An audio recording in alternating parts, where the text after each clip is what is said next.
All right. Hi, everyone, and welcome to week 4. Based on your discussion post, you're doing a great job reading the empirical research. I do want to encourage you to be good questioners of research as well as of the lore or the body of wisdom that's accumulated from practice. So remember, we talked about theory and practice.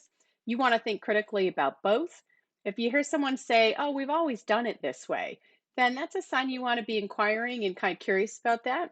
And in the same way, if you hear somebody, a researcher perhaps, say, oh, well, this study says this, then you also have to be curious about that because studies always have limitations, okay? So those who said that the Carlin study had bigger sample size and some fancy statistics are correct. The independent variable was whether there was a match. The dependent variable was the amount raised, and it pointed toward one conclusion. Fundraising campaigns that do include a match may do better than those that don't.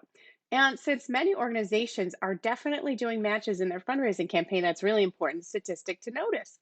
Now, there is one big proviso that Carlin offers, which is that the tendency to give more when a match was present was only showed in certain states, namely red states, those that voted Republican in 2004.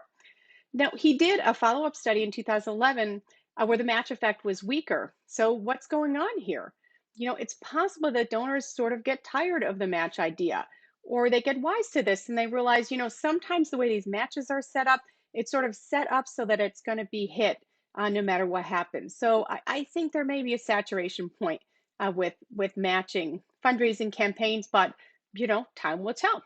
Now, the Kemp study, even though it was a little smaller, will need replication and maybe larger scale testing, pointed out to how fundraisers could vary their approach based on whether you're in front of somebody that's going to respond better to feeling sorry for beneficiaries or to feeling proud of beneficiaries. So, really, the independent variable is the language in the appeal letter, and the dependent one is the respondent's inclination to give. So, it's not about a formal feature of the appeal like whether there's a match or picture or the right color scheme, some of the things you guys have been reading about. It's what the letter says, and that's really interesting to me as someone that has a background in rhetoric and English. Does it mean you have to give your donor a personality test before you say what you're going to say to kind of know what they might do or think? No, but sometimes you can make sure that your appeals contain language about how donors can be proud to support that organization and also can help people. Right, so food for thought. Okay, so now this next week, week 4, we are transitioning into individual giving.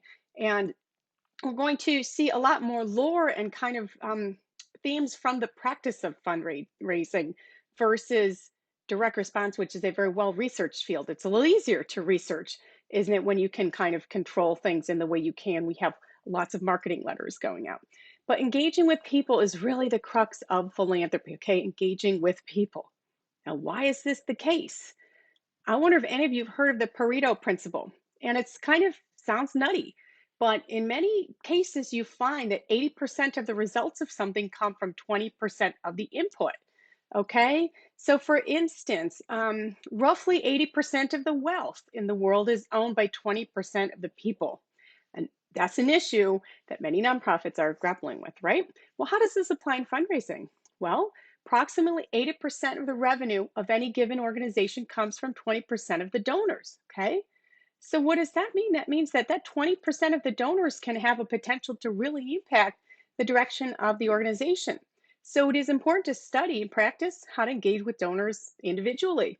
So, this week we have readings, a discussion post, and there's no essay, but I am going to send out a Calendly appointment so that you guys can meet with me. I know it's coming up right after we had our intro meetings, but this is going to be a meeting where we're going to have some fun and practice asking for money. Again, we'll be laughing and smiling, I promise you.